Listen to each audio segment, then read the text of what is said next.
You can see that in this video.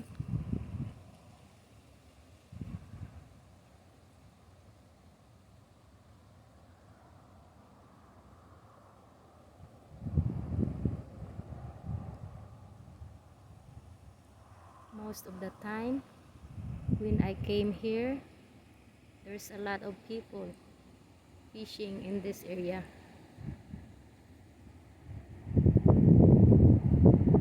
But today, pretty much quiet.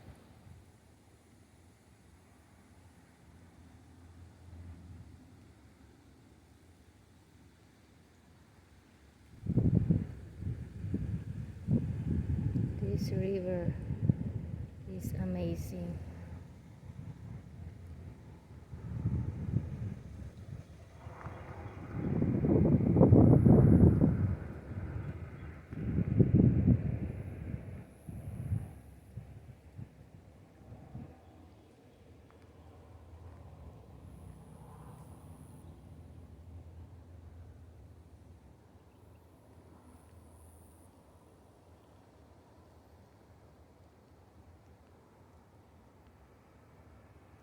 Just us.